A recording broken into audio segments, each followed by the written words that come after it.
আজকে আমি আম মাখা করছি। হ্যাঁ, তো বাগান থেকে আম পেড়ে নিয়ে চলে এসেছি। এখানে এতগুলো আম রয়েছে, এগুলো সব আমার বাগানের আম।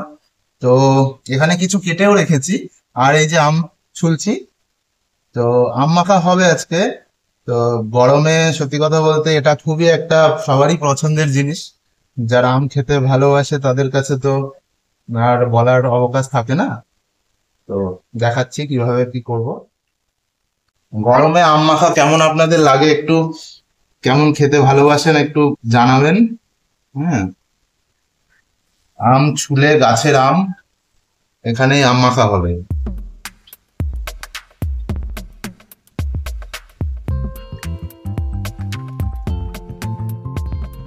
আগে আম ছোলা হচ্ছে, তারপরে আম মাখা হবে।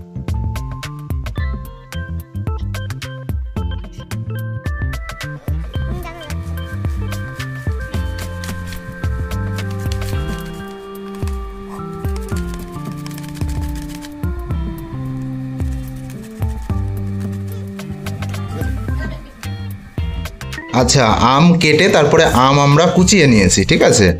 তো এর ভেতরে আম কুচিয়েছি, তার সাথে লঙ্কাগুলোকেও কুচিয়ে দিয়ে দিয়েছি, আর সাথে আছে লেবু পাতা।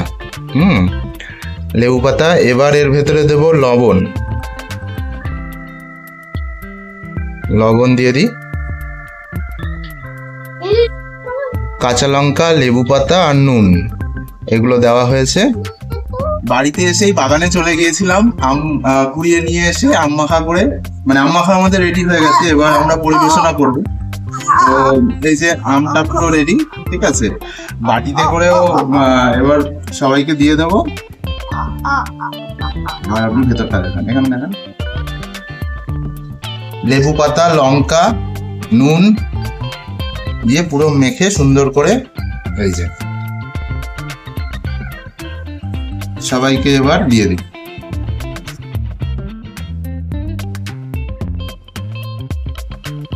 এর সাথে কলা পাতায় সুন্দর করে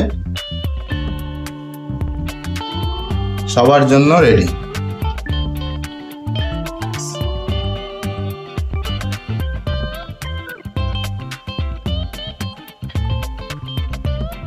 নাও, পুটিকে দিয়ে শুরু করি। পুটি কেমন হয়েছে খেয়ে বলো, কেমন হয়েছে খেয়ে নাও।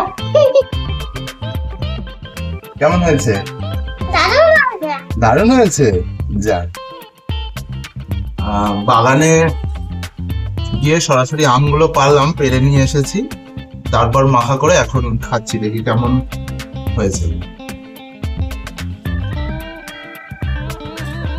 বাহ, দারুণ দারুণ, একদম সুপার। সত্যি কথা বলতে নিজে মাখা করেছি বলে বলছি না, সত্যি ভালো হয়েছে। আহা, মানে কাঁচা আম, কাঁচা লঙ্কা, লেবু পাতা দিয়ে, নুন দিয়ে মাখা করে খেতে দারুণ লাগে। পিৎজা বার্গার খেয়ে এই স্বাদ আপনি বুঝতে পারবেন না। কাঁচা আম পেরে মাখা করে খাবেন, আশা করি ভালো লাগবে। সেই স্বাদ বলে বোঝানো যাবে না। খাবেন বাড়িতে এই গরমে আম মাখা করে, এভাবেই খাবেন।